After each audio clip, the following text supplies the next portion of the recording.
Live everywhere. Daily Kos Radio on netrootsradio.com presents David Waldman. Kagro in the Morning Show.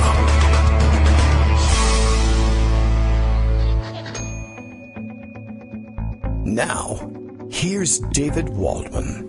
Hey, good morning, everybody. How you doing? It is Friday, January 26, 2018. Is that right? Do we have the year right? Okay, just checking in to make sure that that's the case. I'm disoriented because, I don't know, I guess we're about to, have a constitutional crisis again, maybe? I don't know. Is it overblown to worry about this too much? We'll report the news. You likely know it already. We'll discuss it then a little bit. Donald Trump, of course, back in trouble again because he's got a gigantic mouth, and so do all the people around him as they try to either rescue their reputations in the press, which I don't think they're terribly interested in, or spill the beans to Robert Mueller or those around his investigation in the hopes of avoiding prison. I guess that could possibly happen as well. Plenty to catch up on, plenty of stories from the last couple of days, but of course everybody will be talking about what was essentially admitted and revealed in the press last night. We are live. Daily Kos Radio is live now, as we are reminded from Portland, Maine by our good friend Bill. We are live. Kagro X, that's me, David Waldman, slapped a post-it note labeled Davos on his chair. So this morning he's live from Davos. That's all it takes. It's radio magic. A great idea, I might as well. It's the greatest idea in the history of China. I am back on that as a theme, by the way. I don't know exactly how I landed on it again, but once again, just his nonsense and exaggeration. He's really incredible. Well, I mean, in the original sense of the word, he is just not a credible person. He is at the moment this morning, I guess, speaking to the assembled. I don't know what you would call them. They're not delegates per se, but the assembled audience at Davos, if there is such a thing. And it's really funny how he falls back on his favorite verbal crutches all the time. And he's done it already twice in the reported, tweet-reported remarks from Davos. I think the first one I saw was him saying, I don't know if the Davos crowd was interested in the DACA debate per se, but surely they're interested in what are the hot issues in America. And he heard the other day that DACA was one of them. And so he told them, and none of them who aren't already American citizens are looking to emigrate to the United States. They're just wondering, what's going on in the United States. He remembered that was an issue. And so he decided, of course, to tell them, nobody wants to take care of DACA more than me. And I'm struck by how often he falls back on that verbal crutch, and of course tweeted this morning, nobody uses the same verbal crutches over and over again more than me. But think about how many times he's said that, how many things he said about no one, what did he say? He supports women or is, whatever, trying to set himself up as a feminist of sorts without using the word because that's beta and no one likes that, and what a cuck he would be if he said that. No one loves women more than me, respects women more than me, no one this more than me, no one that more than me, no one wants to take care of DACA more than me, whatever it is. And of course, he also actually went to his other standby. We have a tremendous crowd, and a crowd like they've never had before. It's a crowd like they've never had before at Davos. First of all, he's never been, so he has no idea. People told him, how are we doing? Oh, record crowd. The highest ratings in the history of Davos. Whatever. Is it on TV? That's amazing. I can't believe that they keep ratings for this. I imagine everything I do is on television. So, I don't know, a crowd like the more protesters, I think, than usual. Maybe that's what sunk into his head. Certainly more orange idiots than ever before speaking to the crowd, but it's just, I don't even know. I don't know if anybody told him anything. I think he just spews that out. That's a thing he says. Lovely home you have, or there's an amazing crowd here. I drew the biggest crowd ever in the whole wide world ever for anything. And I'm reminded constantly of the probably, I think, ranking among the most ridiculous things he's said is that one comment that he made to whoever was interviewing. I forget who had this open forum transcripted interview in which he said that the president of China, Xi Jinping, had treated me better than anybody has ever been treated in the history of China. I can't imagine punctuating a sentence with anything better than that, and not literal punctuation, obviously, but to put the finest point possible on your braggadocio, to compare yourself, your treatment is the best anybody's ever been treated. Anybody, ever. Not a visiting dignitary, nothing. The Emperor of China was not treated as well as I got the best. It was awesome. They gave me a McDonald's hamburger and a balloon. No emperor has ever had that. And if you ask me, that's the finest food and entertainment you can get. So that's his conclusion. They gave me a cricket and a little tube, and I hid it in my chair. It's fantastic. I'm the emperor of Manchukuo. It's amazing, with the biggest crowds in the history of Manchukuo. I just want you to know that it's a very big country. Anyway, so he's got me tied up in knots, which is I would say is his plan, his evil plot, if it weren't for the fact that he has no plans. Once again, lots of ideas circulating in the press where, granted, they're supposed to come up with a certain kind of theme. But I think what caught my eyes today, people saying, he's running the dictator's playbook. I think in specific, I was thinking of Brian Klass's tweet here, and, he doesn't speak for the entirety of the press. I don't even think he would, he does write opinion columns for the Washington Post. I don't know that he would call himself necessarily a journalist, but you see this a lot from the reporters and analysts, and I appreciate the effort, and it's good to lay down the parallels. But he was saying today, with the attempted Mueller firing, and we'll get to that. That's the news that you all, of course, have heard, but we got to talk about that.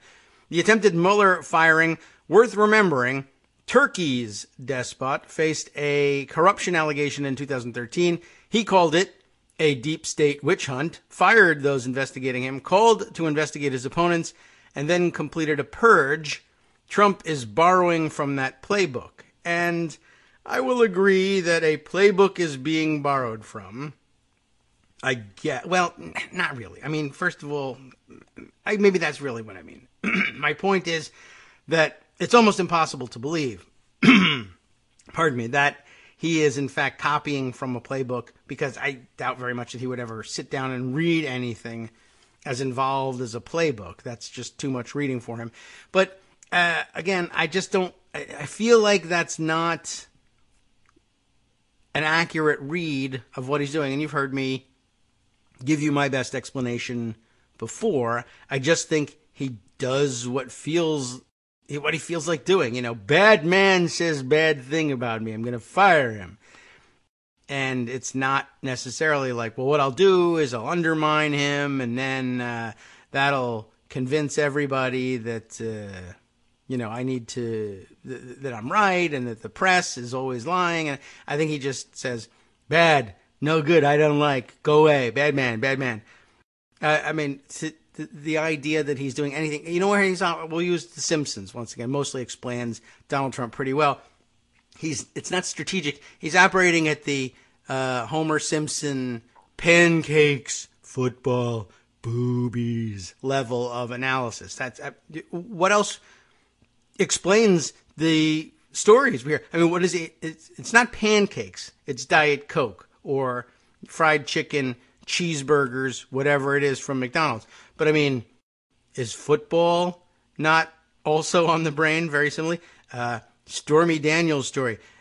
Is there a striking feature of Stormy Daniels, you think, that you might use to describe her? I mean, once you got the story out of the way that she's a porn star, and that probably gives you a pretty good indication of what you're talking about. But yeah, this is what drives the guy. That's it. I mean, do you remember the interview? I know we discussed it at some point. It's like not really like a political point, but we discussed it because this president is not a politician. He's a dirty old man, a weirdo. That is to say, a normal person, almost. I mean, I guess you could almost say that, except most normal people at some point learn to control their mouths, and they don't say out loud pancakes, football, boobies all the time. But, he does. I was just thinking of the interview when he was describing Tiffany, who was a year old at the time, and he couldn't contain himself from speculating about what her breast size was going to be when she got mature, when she grew up. A 1-year-old baby, your baby, by the way, your daughter. Yeah, let's talk about maybe what her breasts are going to be like in a couple of years. Because I'm not a child molester or anything like that. I'm not into that. Just wanted you to know. Just wanted to put that out there 13, 14 years in advance of any problems, just for you to consider. So it's on the record. What kind of I don't know. Well, anyway, in the meantime, back in like the actual United States political world, that's what he's up to. He's up to dealing with the fallout from the New York Times report that he actually tried to fire Robert Mueller. In case anybody was still wondering, well, will he, won't he? He actually tried to, but beta cuck that he is, he didn't get the job done. So there you have it. He's not a billionaire, not a rich guy, not a businessman, certainly not a Fortune 500 CEO type, not a success, bankrupt when he says he's worth billions, and the most successful thing he's had, and he had it like 10 years ago, was a television show in which he faked being a successful businessman and became famous for his hard-nosed business sense and his big line. What do they call it? His big catchphrase.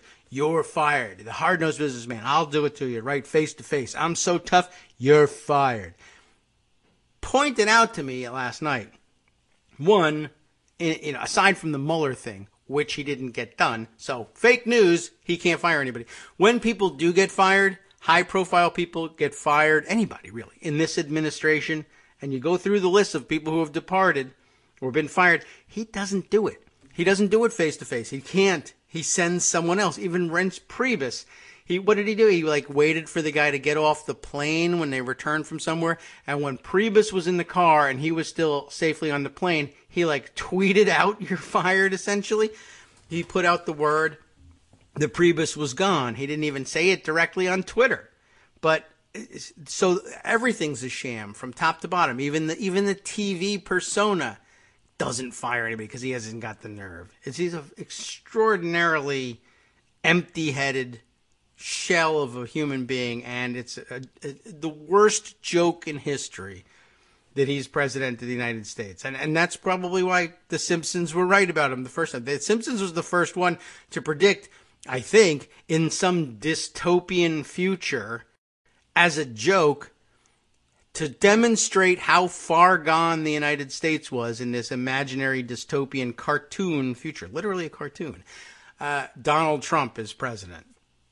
Do you remember this one? All right. Well, I don't remember it all that well. I remember it and seeing the clips of it being circulated online. Okay. The news that about the firing comes from the New York Times. Well covered, of course, on the front pages of Daily Kos, and I'm sure it's been done multiple times. Right now, up at the top of the page, I believe, is Mark Sumner's take on things. Trump's attempt to dismiss Mueller locks in obstruction case and a conspiracy that is not a theory. It's certainly much more than a theory. What else have we got here by way of Daily Kos coverage of the issue? I'm sure there was some last night. I did see it.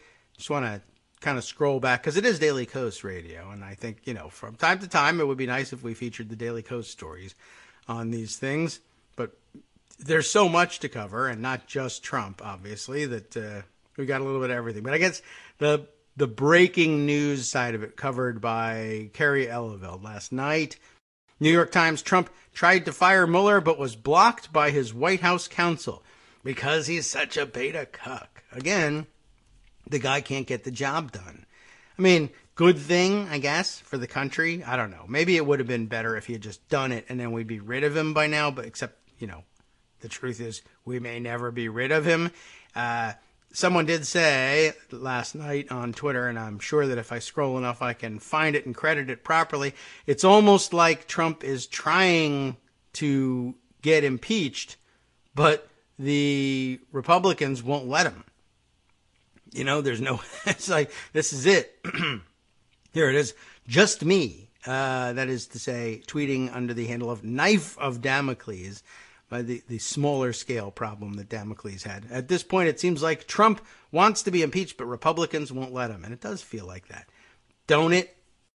All right. So the New York Times, we might as well sort through their official reporting and just be on the same page with them. Oh, look at that. Somehow I have, is this on everything? Occasionally I do see this when I bring up this version of the New York Times and I got some Chinese print there. What is that anyway? I feel like read in Chinese. Huh, okay. Well, I can't do that, but it would be an adventure to try to do that. Why do I only see that on some of my New York Times articles? Anyway, President Trump, this is the news, ordered the firing last June of Robert Mueller. It's the New York Times. Robert S. Mueller III, the special counsel overseeing the Russia investigation. Wow, really? I know. You got to start that way. It's form.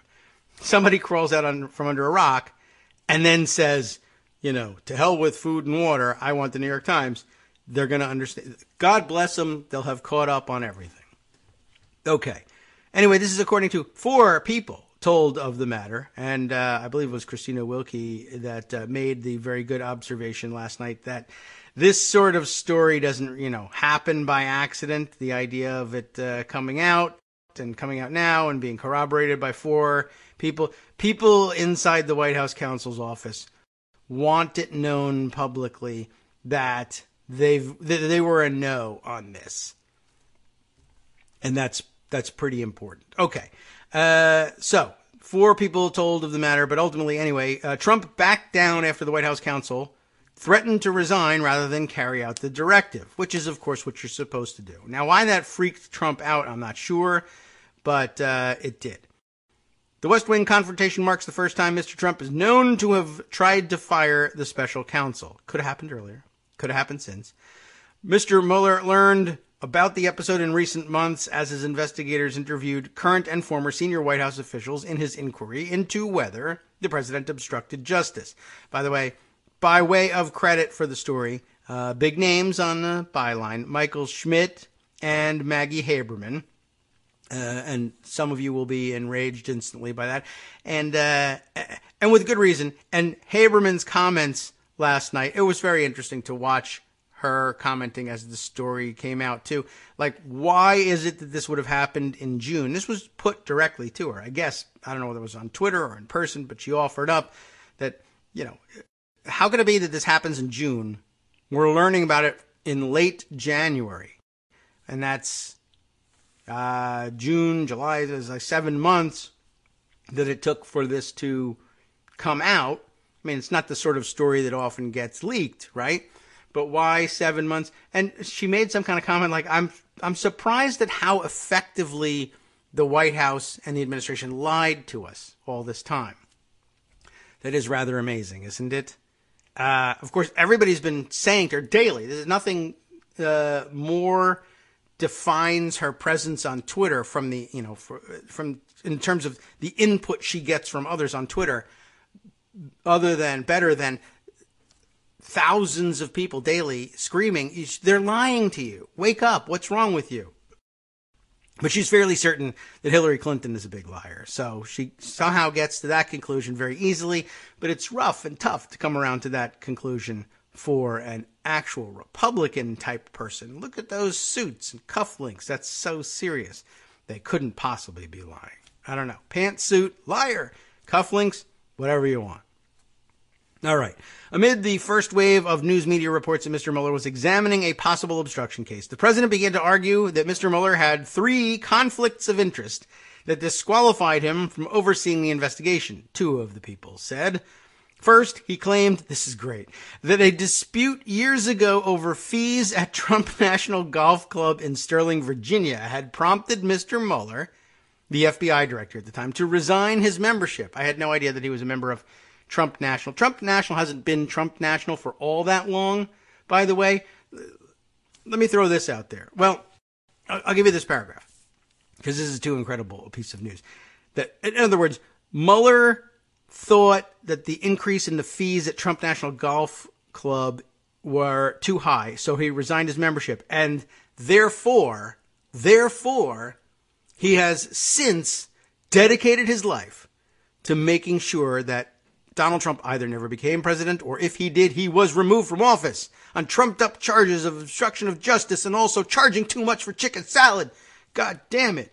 At Trump National Golf Club in Sterling, Virginia. That's like the actual claim, that we have a conflict of interest here because he's mad at me for raising fees. The president also said that Mr. Mueller could not be impartial because he had most recently worked for the law firm that previously represented the president's son-in-law, Jared Kushner. Finally, the president said Mueller had been interviewed to return as the FBI director the day before he was appointed special counsel in May. So, just to pause for a second here, setting aside the golf club thing for another comment in 1 minute. The president said Mueller couldn't be impartial because he had most recently worked for the law firm that represented Jared Kushner. That is pretty amazing. I mean, if that argues in any direction, that would be the sort of argument that an opponent of Trump's might raise with respect to Mueller, in terms of, I object to having Mueller there because I think he might be biased toward Donald Trump. He worked for the law firm that represents Jared Kushner, and he's going to be too pro-Kushner in all this as a result. Why Donald Trump would raise it, I have no idea. But I guess they figured maybe if they offered that up, then people would say, oh, yeah, maybe it was sort of reverse psychology. And we on the other side of the aisle were supposed to say, yeah, he's too conflicted. Then, of course, he had been interviewed to return to the FBI as its director the day before. And so he would be, again, too favorably inclined to Mr. Trump, who was obviously thinking of reinstating him to his old job, as if it was something he had been removed from forcibly. And so, he'll just be too kind to me, so we can't have him.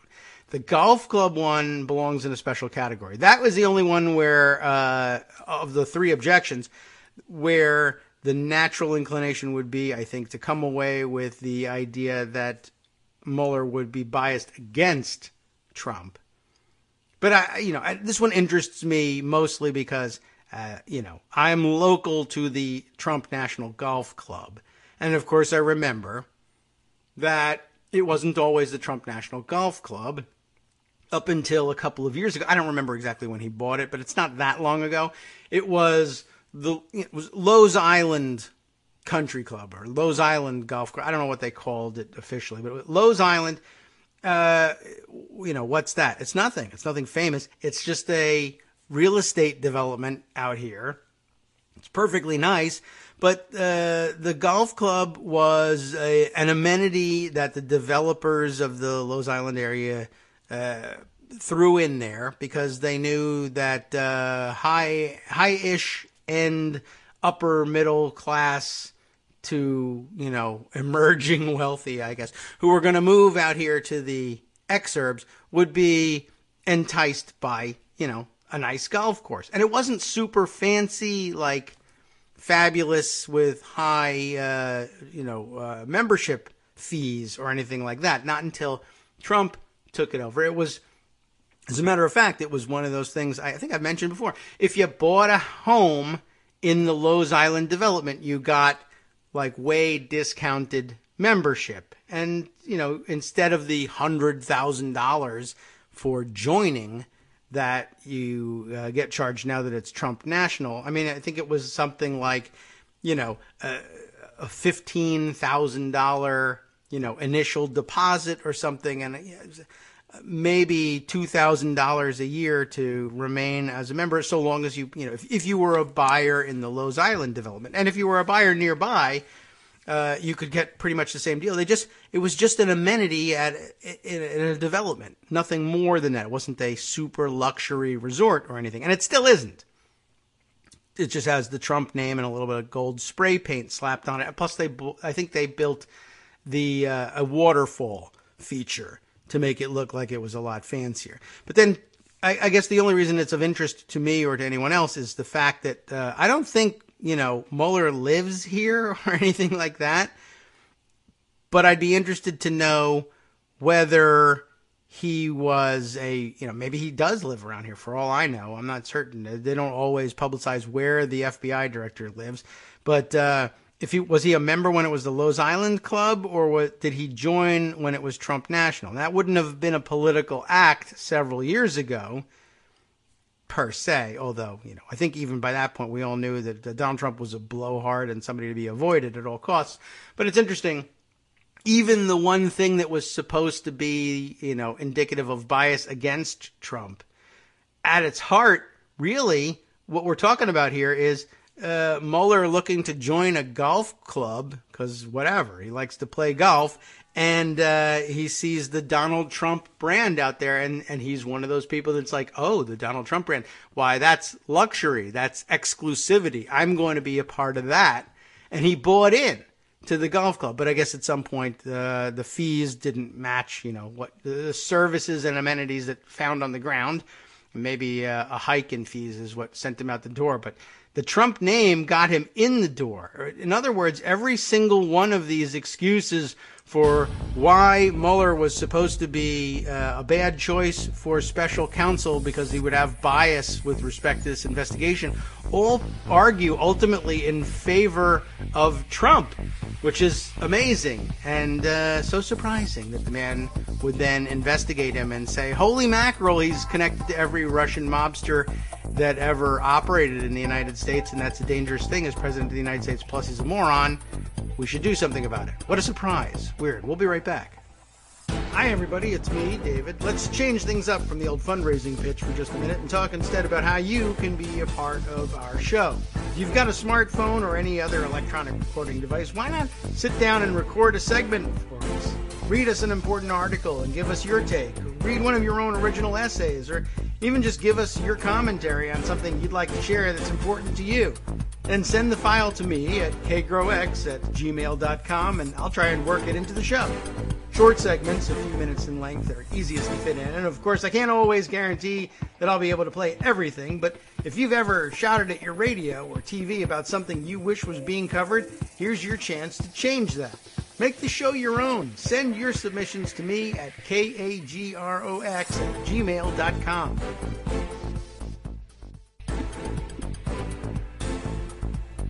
Welcome back to the Kagro in the Morning Show here on Netroots Radio. I feel like I'm already falling behind. There's so many things to do and say here. But this is, of course, the biggest story of the morning. Not the golf club fees, per se, but the attempt at firing Mueller. So we'll get back to that and continue with the article. After receiving the president's order to fire Mr. Mueller and 2 cheeseburgers, the White House counsel, Donald F. McGahn II. I don't know why I indulge this. I've gotten into the habit these days of sort of editing as I read and saying, oh, that's New York Times garbage. Skip over that. Every paper does it to some extent. Anyway, after getting the president's order to fire Mueller, McGahn, White House counsel, refused to ask the Justice Department to dismiss the special counsel, saying he would quit instead. They spoke on, the people who told them about this, spoke on condition of anonymity because they did not want to be identified discussing a continuing investigation. See, that's something I should have eliminated. Of course they spoke on condition of anonymity. And do you know why they spoke on condition of anonymity? Are you also from under a rock? They didn't want to be identified. Thank you. I don't know. It seems like you could get, you know what, every once in a while when you get one of these stories and it's like, wow, this was an important nuance you left out of this story. You should have, word count, we had limited space, etc. Really? Because did we need to know that Don McGahn's middle initial is F, that he's the second person named that he's the special counsel appointed to investigate whether or not there was Russian interference in the 2016 presidential election. In case you thought, oh, we're talking about the 1896, congressional elections. Obviously. Thank you for, okay. its completeness or whatever. But sometimes you got to wonder. McGahn disagreed with the president's case to fire Mueller and told senior White House officials that firing Mueller would have a catastrophic effect on his presidency. McGahn also told White House officials that Mr. Trump would not follow through on the dismissal on his own. The president then backed off. Important point. I'm sure you've seen it emphasized again, but Don McGahn here is saying essentially this dotard president will forget all about it if I don't do it for him. He issues orders, and if you don't spoon feed him with it, he's just going to rattle around the White House. Maybe thinking it had been done. Or maybe thinking, I wish they would do the why deep state interfering with me, getting in my way. I don't know. And that's basically it. They just said, you know what? Well, I'm not going to tell the Justice Department. I'll quit before I do that, if you were to order me to do it. But I'll tell you what, I'm going to leave you alone with your thoughts. You rattle around the White House now until you calm down and or forget about it. Ooh, ice cream. And then that's the end of the next constitutional crisis. Can you imagine? By the way, are we even in a constitutional crisis? I know people think that sometimes we're exaggerating the point if we say that. And I think there's a good argument that we are in a constitutional crisis. It's just that the crisis is that we don't have like adult functioning brain president.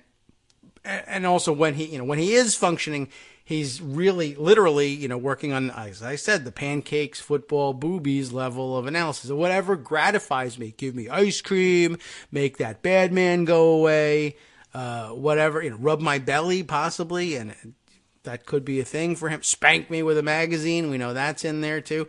The crisis is that there isn't a real chief executive, that he could change his mind / forget about major issues with enormous constitutional impact is an astonishing thing. Well, I just won't do it. And it won't get done because the president has no will of his own that lasts for longer than 10 minutes. If someone turns on the TV, America's Constitution means something completely different going forward.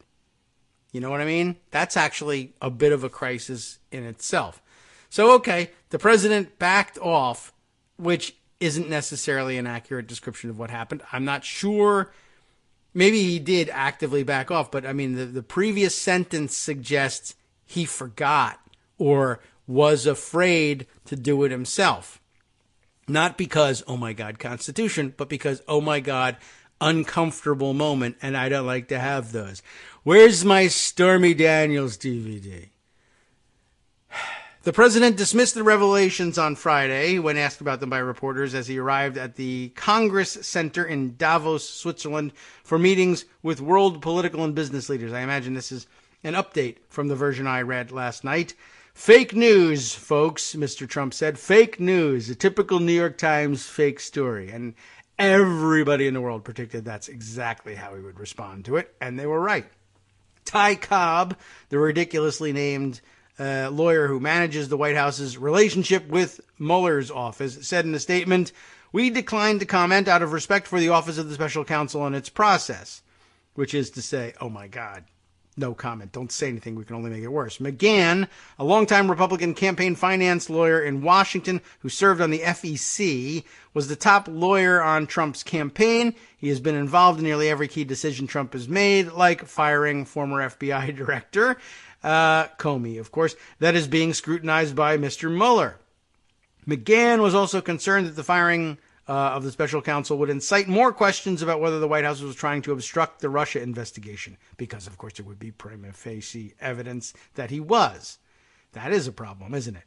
Around the time Trump wanted to fire Mueller, the president's legal team, then led by longtime personal lawyer in New York, Mark Kasowitz, was taking an adversarial approach to the Russia investigation. The president's lawyers were digging into potential conflict of interest issues for Mueller and his team, I guess described above. Oh, the golf course.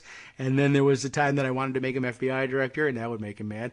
And then there was the time that, what was, I don't even remember what the other thing was, but basically, again, you like me too much. That's the problem with you. Mueller could not legally have considered political affiliations when making hiring decisions. Oh, I skipped another accusation. They were looking for conflict of interest issues on Mueller and his team. And basically, they were trying to highlight this one. They found news media reports revealed that several of Mr. Mueller's prosecutors had donated to Democrats. That is serious. Mueller, of course, one, could not legally have considered political affiliations when making hiring decisions. But there's a problem right there, right? I mean, it's a projection issue again. It's not legal for Mueller to consider political affiliations when making hiring decisions. Therefore, Robert Mueller is very likely the kind of person who would say, I'm not going to do that. Why not? It would be to your advantage. Yes? Yeah, maybe, but it's illegal. And probably it wouldn't end up being to our advantage because people would find out. Then they would say that's an illegal thing, and then our credibility would be undermined. So no, let's not do it. Whichever the driver really was at its heart, if it wasn't one or the other or both, I don't know. But again, projection problem, because in Trump's mind, you say to him something like that, either you shouldn't do this because it's illegal. He would say, to hell with that. I'm doing it anyway. And surely there's some kind of legal doctrine or some plea that we can make in the end, or cast doubt on some essential element of the crime I would be charged with were this ever found out, that could defeat the accusation that I had somehow violated the law. So if I can figure that out, certainly Mueller can too. He's probably, like what I would be doing if I were him, he's probably cheating and just breaking the law, thinking he'll get away with it. And, no, he's not. He's following the law because that's what people generally do. It's just not what you do. And to date, you've gotten away with it because who cares about a fake rich guy? Who cares about a fake businessman on TV? Oh, now he's the president? Well, okay, admittedly, now we should care. I think that's a change for me. Could I say it's not hypocrisy, it's changed circumstances. You were just a private moron before, granted, somehow in charge of large chunks of money, but it mostly doesn't affect me. It does in small ways. Everything's interconnected. We all know that. But now you're president. I feel like you're connected to a lot more things, and we should be concerned about that. So anyway, Mueller couldn't have done it because it was illegal, but Trump didn't buy into that because he does illegal things all the time. But for Mr. Trump's supporters, it reinforced the idea that although Mr. Mueller is a Republican, he had assembled a team of Democrats to take down the president. Oh my God. Another option Trump considered in discussions with his advisors was dismissing the Deputy Attorney General, Rod Rosenstein, and elevating the Justice Department's number 3 official, Rachel Brand, to oversee Mueller. Rosenstein has overseen the investigation since March, when Jeff Sessions recused himself. Grr, so mad about that. Trump has significantly ratcheted back his criticisms of Mueller since he hired Mr. Cobb for his legal team in July. A veteran of several high-profile Washington controversies, Cobb has known Mueller for decades, dating to their early careers together in the Justice Department. He advised Trump that he had nothing to gain from combat with Mueller, a highly respected former prosecutor and FBI director, we know that, who has subpoena power and as special counsel. Since Cobb's arrival, the White House has operated on the premise that the quickest way to clear the cloud of suspicion was to cooperate with Mr. Mueller, not to fight him. Nonetheless, Trump has wavered for months about whether he wants to fire Mueller, which is an omnipresent concern among the president's legal team and close aides. The White House has denied nearly a dozen times since June that Trump was considering firing Mueller. The president's lawyers, including Cobb, have tried to keep Trump calm by assuring him for months, amid new revelations about the inquiry, that it is close to ending. I mean, essentially, I guess they're just lying to him in the hopes that he'll stay quiet. But, don't know if it's clearly not working all that well. And I think this might have been an addition since last night's events also. Specifically, Haberman's comments that, gee whiz, I'm surprised how well they lied to us. Trump has long demonstrated a preoccupation with those who have overseen the Russia investigation. In March, after McGahn failed to persuade Jeff Sessions not to recuse himself, amazingly enough, Trump complained that he needed someone loyal to oversee the Justice Department. The former FBI director, James Comey, said Trump asked him for loyalty and encouraged him to drop an investigation into Mike Flynn, the notorious spy. Comey said he sidestepped those requests and he was soon fired. In an interview with the New York Times in the Oval Office in July, the president pointedly kept open the option of firing Mueller, saying that the special counsel would be passing a red line if his investigation expanded to look at Mr. Trump's finances. Yeah, well, too bad for that. Trump said he never would have made Sessions Attorney General if he had known he would recuse himself from the investigation. That's extraordinarily dumb. Last month, as Republicans were increasing their attacks on the special counsel, Trump said in an interview with the Times that he believed Mueller was going to treat him fairly. Remember that? No, it doesn't bother me because I hope that he's going to be fair. That was obviously counseling from Cobb, I would guess. That in response to a question about whether it bothered him that Mueller had not yet ended his investigation. Anyway, he added, I guess even at that point, another of his verbal crutches. There's been no collusion, but I think he's going to be fair. So that's where we stand. Like I said, lots of discussion of Haberman's, credulity, I guess, in yesterday's comments. And, of course, pointed out here first that I saw it by Marshall Cohen, who says in his profile he works for CNN on the Trump-Russia beat. How do you like that? Previously with CBS News. He says, remember, Trump, his lawyer John Dowd, remember that guy? The guy who wrote the tweet for him that, was evidence of obstruction? Good lawyer. Trump, his lawyer John Dowd, and his top advisor Kellyanne Conway all denied last August that Trump ever considered firing Mueller. The New York Times, of course, just having reported that the opposite was true and was the case in June. Here are the denials.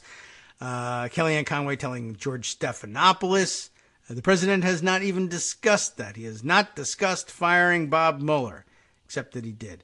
John Dowd denied it in a USA Today article cited here. I'm sure it's cited everywhere. That's never been on the table. It's a manifestation of the media, Dowd said. And then also in August, Trump himself saying in a press gaggle from his Bedminster, New Jersey golf course, asking anything that Bob Mueller could do that would send you in the direction, I guess, of firing him. I haven't given it any thought. He stormed around the White House. He ordered White House counsel to fire him. And then, I guess we could say, he forgot about it right then and there. McGahn knew that he would after a couple of minutes. I haven't given that any thought. Well, I did, but I forgot it. That's the important part. That's really not very good, but okay. But again, good opportunity to point out for everybody, he denies this stuff all the time. I mean, the most basic facts. How tall are you? Yeah, I'm giving you the wrong information so that I don't appear to be officially obese, right? Okay. That's a pretty basic fact about you. That's the problem. He denies that he's playing golf. No, meetings, calls, I'm working so hard, so very, very hard. He denied that it was him on the Access Hollywood tapes after he admitted it. A couple months later, maybe it's not even me. It's fake news. They faked the whole tape up. I mean, I don't know what it takes to get people who knows? I mean, I guess as the extreme example of Maggie Haberman. I don't know. They've been so effective at lying to me. That's weird because it's been totally ineffective with me. But okay. I'm biased, sure. But every day, people are yelling at you, look, the truth is obvious. He's lying, just say so.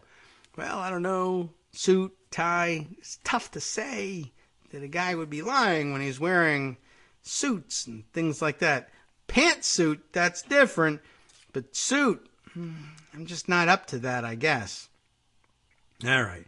Well, let's see. What other takes on this are there out here? Yes, it was Matthew Whelan, by the way, who tweets as Sullivan Street. who observed to me that, yeah, with the firings of Comey, Priebus, Bannon, Price, Omarosa, Manigault, every time had someone else do, the firing. You be the one to tell him. Even his signature line, "You're fired," is a fraud. And that's pretty true. I don't know. Let's see. I want to scroll through a couple of things. Oh, Boris Epstein is very upset about all of this, by the way, and of all sorts of things. But I'll tell you what he's most upset about as we skip around to the other news that we need to round up just to make for a complete breakfast here today. He's actually complaining about the Washington Post story, reporting that that Trump asked the Guggenheim Museum in New York, "Would you please lend me a Van Gogh painting that I like to hang in the private quarters here at the White House?" Now, they denied him that request. And though they did come back with a counteroffer, and the counteroffer is what's got Boris upset. Of course, you know the story. I shouldn't bother teasing you with it. They offered him a gold toilet, which is actually installed there, not as not primarily as a toilet, but rather as an art installation. Very, it's one of those kooky things. It is in fact an 18-karat gold, fully functioning, solid gold toilet. Solid gold. That's not going to hold up, although I guess that's why they went with the 18-karat thing, so that people didn't warp or distort it if they sat on it. But anyway, it's actually an interactive work, as they call it, that is to say it flushes, titled America. Yow. That critics have described as pointed satire aimed at the excess of wealth in this country, and maybe not even necessarily at Donald Trump himself, though it is reported that he too has a gold, probably painted, toilet, I guess in Trump Tower. I don't know where he keeps the thing. But anyway, the story goes on. For a year, the Guggenheim has exhibited America, the toilet, America, the toilet, no pun intended.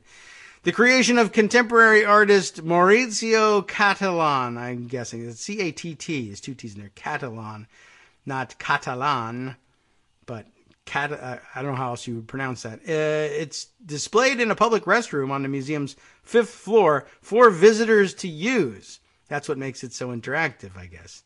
Yum. But the exhibit was over and the toilet was available should the president and first lady have any interest in installing it in the White House. According to the answer of the Guggenheim's chief curator, Nancy Spector. How interesting. So, by the way, what was he after? He was after a Van Gogh painting, Landscape with Snow. I don't know if you're familiar with that particular piece. It's linked in the article. I thought I would take a look at it. Very nice. It's not like, I don't know if it's among the most famous Van Goghs or not. I'm familiar with next to nothing when it comes to the art world. So Starry Night and Self-Portrait. And beyond that, I mean, it's identifiable pretty clearly as, if you showed it to me and said who painted it, I'd probably guess Van Gogh.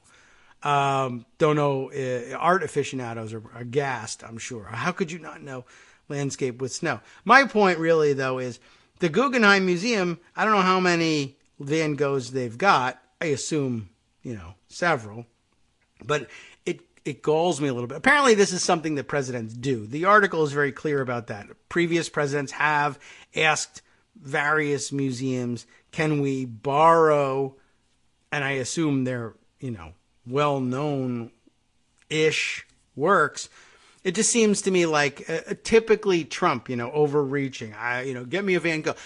Right to France. Can I get the Mona Lisa? And, of course, he wants to put it in the private residence. Now, previous presidents have done that too in the private living quarters, but very often they will decorate the Oval Office with it, which isn't a public space necessarily, but they put it in places where it might perhaps be seen by other people. But Donald Trump, leave it to him, he's essentially saying, I want the Guggenheim Museum, give me a Van Gogh, give me something awesome that is very famous, that people might, but the problem is it's something that people might go to the museum to see. I would like to go and see their collection of very famous artist Vincent van Gogh's works, but they're gone because Trump has, hung it in the bathroom at the White House where only he can see it. And I find that very presumptuous. Although, let's see. It does say it's common for presidents and first ladies to borrow major works of art to decorate the Oval Office. But again, other people could see it there.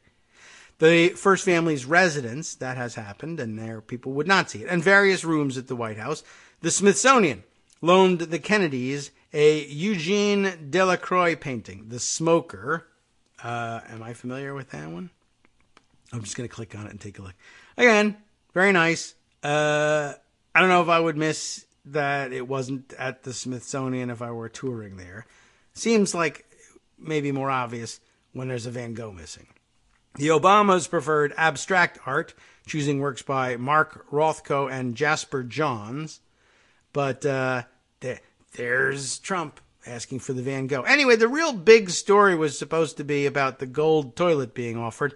And I don't know whether they're going to try and fire the curator at the Guggenheim, but I imagine she's got plenty of liberal backers and will stay in place, but who knows?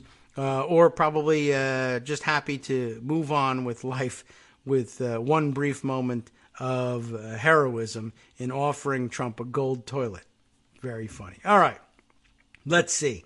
A couple of comments that have been made since the beginning of the show. Warlock chiming in. This is interesting. I think I've lost the thread here, lost our context, but he's saying the rec list, the recommended diaries list at Daily Kos has the same problem. What problem is it? Focus on something in particular, probably. It has diaries X demolished Republican Y. Yeah, well, that tends to happen with the recommended list, but it usually sorts itself out pretty quickly. And at least, there's also other good content very often included. But people get psyched up for that stuff. Michael Musson commenting, actually, I want to see the timeline worked out so that we can watch someone on Fox News saying Mueller should be fired right before Trump goes on a bender and tries to fire him. And they do have that over at Media Matters. They are on that beat.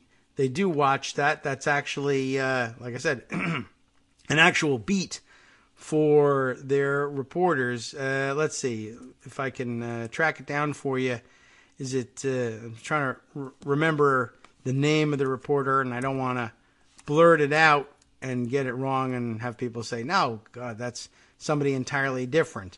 But I think I actually have it right here. Matthew Gertz. Yeah, there we are. Senior fellow at Media Matters for America, who has made a practice of doing exactly that and logging what happens on Fox and Friends when and how much time elapses between its announcement on Fox and Friends and then its tweeting by the president. This morning, he is this. As a matter of fact, just now, 4 seconds ago, thank you for informing me, Twitter, how Fox and Friends barely covered reports that Trump tried to fire Mueller. 6 minutes and 16 seconds of coverage over 3 hours for this major story. And then, of course, saying it didn't happen. But if it did happen, that's fine, too. Basically, their coverage of things was, look at this stupid fake news. And what do you think of that? Does it even matter? I think is what is that Steve Doocy who said that to the camera. The coverage Matt has written up on it. The revelation that President Donald Trump ordered the firing of Special Counsel Robert Mueller last June, only to reverse course when the White House counsel threatened to resign rather than carry this out, is dominating the current news cycle. First reported by the Times. But here's how Fox and Friends did. If you tuned in this morning to the president's favorite news show, Fox and News's Fox and Friends, you may have missed the news. The program barely mentioned the story this morning, giving it a total of 6 minutes and 16 seconds over the course of their 3 hours. Co-hosts Steve Doocy, Ainsley Earhart, and Pete Hegseth regularly shill for the president on matters large and small, but like some of their colleagues, seemed baffled as to how to spin the Mueller report in Trump's favor. They alternated between suggesting that everyone should take the president at his word that the story is fake news, claiming that even if it did happen, it was no big deal, and saying that no one cares about it. Notably, the hosts largely avoided discussing the portion of the story in which White House counsel Donald McGahn threatened to resign rather than ask the Justice Department to dismiss Mueller. So that's how they're approaching it. It didn't happen, but if it did, it doesn't matter. And now Sean Hannity, I think, rolled that out early yesterday, in the evening yesterday, saying, who cares? It's within his right. He's within his rights to fire Mueller if he wants to. Some question about that, but... it sounds like he's willing to do it anyway. And, of course, you can do anything. I could murder somebody. You just might get arrested for it and have to stand trial. All right. So, well, let's see. We kind of backhandedly got the gold toilet thing in there. Here's another thing that did get some significant attention over at Daily Kos in the recommended diaries. And I don't know if it's been on the front page yet, but I don't know. You may possibly have missed one. This seems like big news, too. And to accompany the story of the Mueller firing news, here's something. I'm not sure what to do with this other than simply to give it to you as a straight report. Because it's not coming out of an American press source. And that makes things difficult in terms of knowing how to evaluate the trustworthiness and veracity. But I believe we've actually been to this publication before.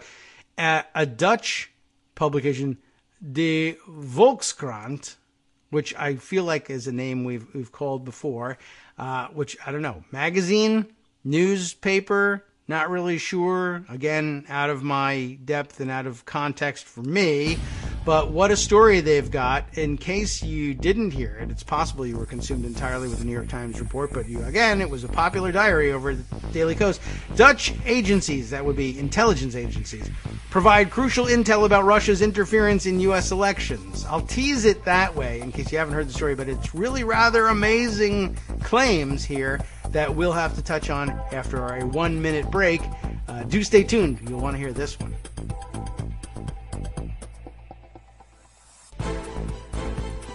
Welcome back now to the Kagro in the Morning Show here on Netroots Radio. I almost forgot it's only a 1-minute break here.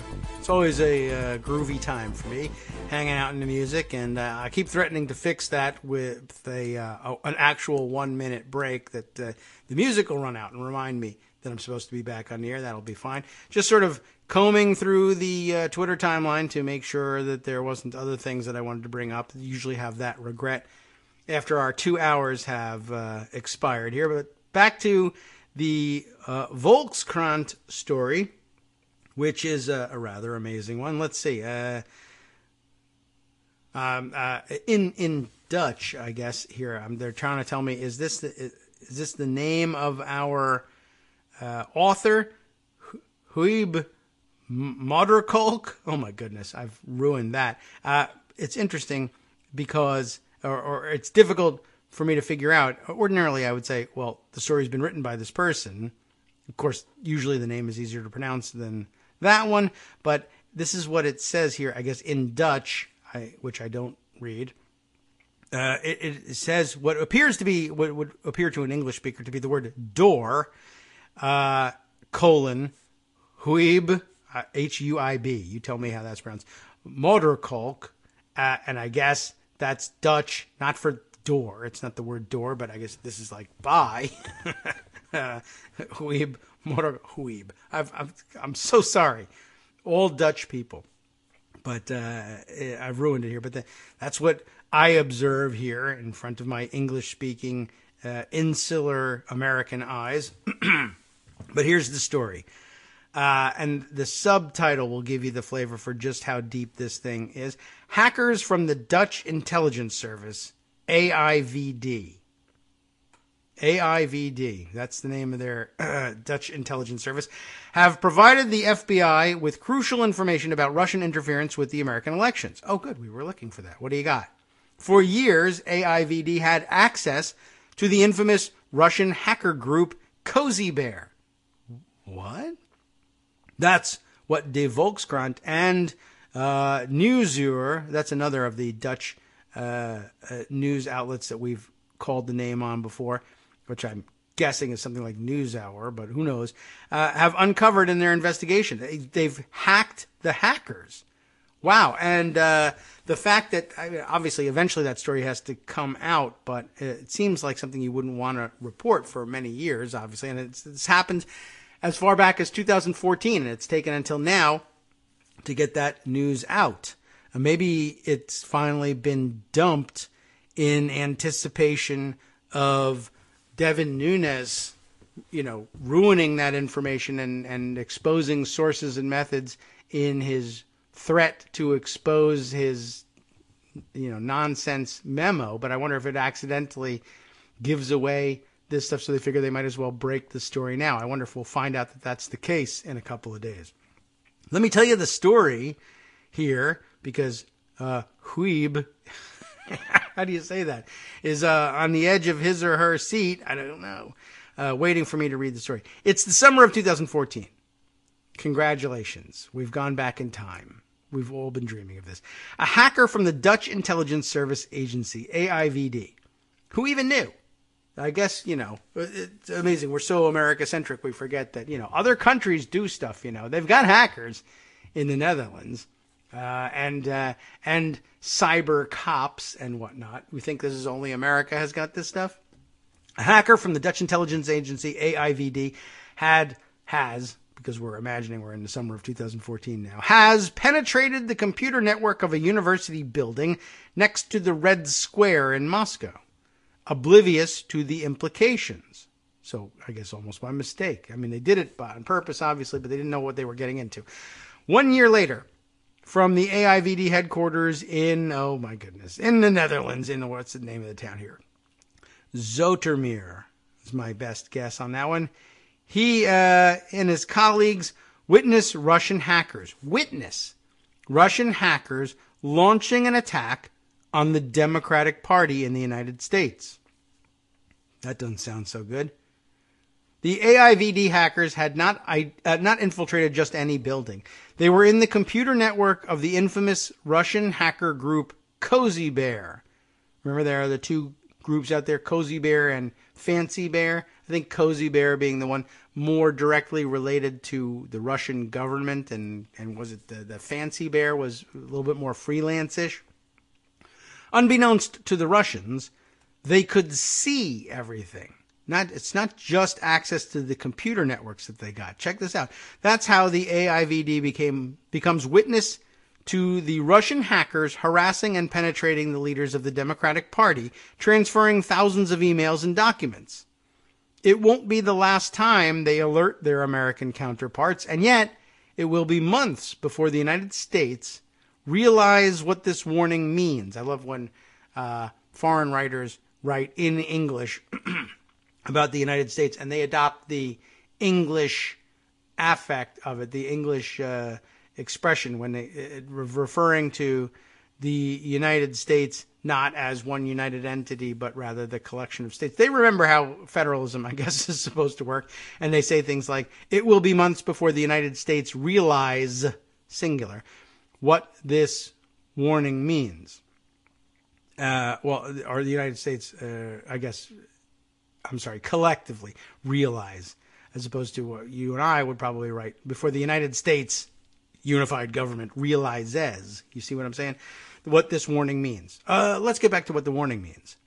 It means that with these hacks, the Russians have interfered with American elections. And the AIVD hackers have seen it happening before their very eyes. Now, again, this is 2014, so it isn't until 2016 that you can interfere with the 2016 elections, presumably. But more important, they have seen it happening before their very eyes. What does that mean? The Dutch access provides crucial evidence of the Russian involvement in the hacking of the Democratic Party, according to 6 American and Dutch sources who are familiar with the material but wish to remain anonymous. The Dutch don't bother telling me why they want to remain anonymous. Thank you very much. It's good. I'm glad they actually skipped that part. It's also grounds for the FBI to start an investigation into the influence of the Russian interference on the election race between the Democratic candidate Hillary Clinton and Republican candidate Donald Trump. After Trump's election in May 2017. This investigation was taken over by Special Prosecutor Robert Mueller.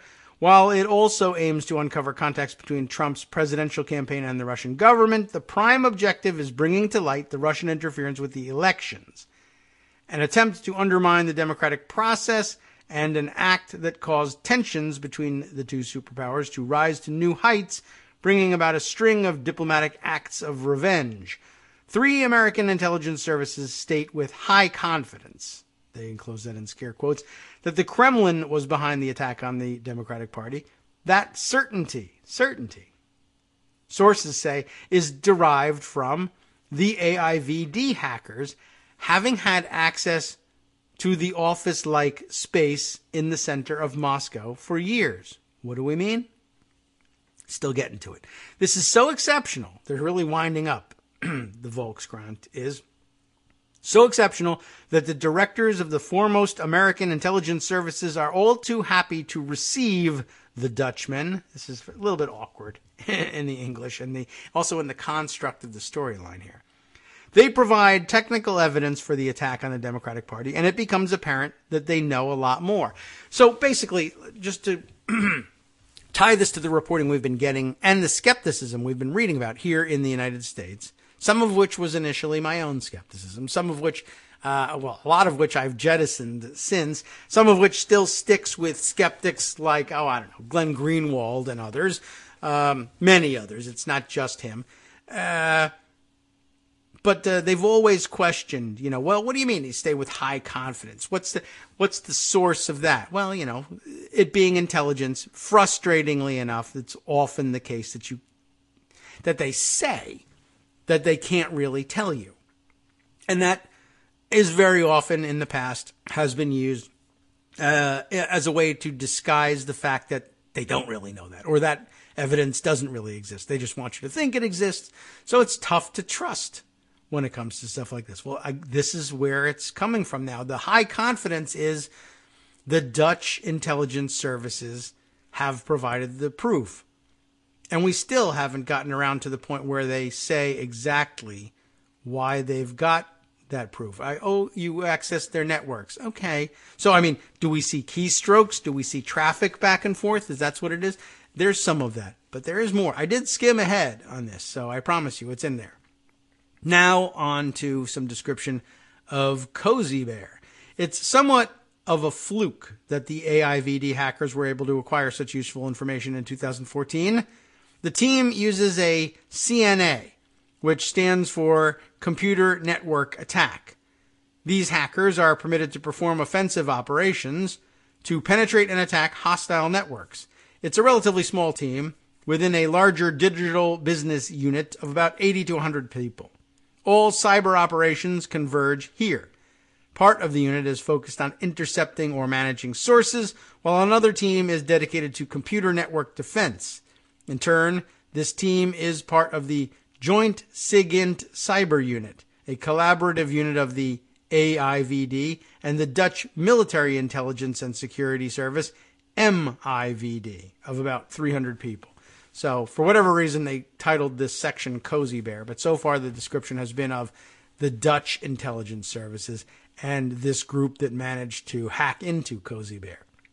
Now, it's unknown what exact information the hackers acquire about the Russians, but it is clear that it contains a clue as to the whereabouts of one of the most well-known hacker groups in the world, Cozy Bear, also referred to as APT-29. I have not heard it referred to that way.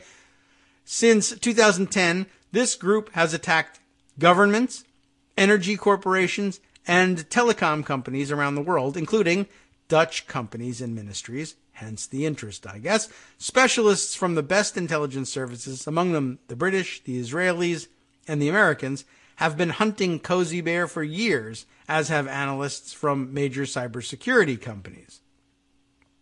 The Dutch hacker team spends weeks preparing itself. Then, in the summer of 2014, the attack takes place. What attack? I'm not sure. The way they write this stuff, it's driving me crazy.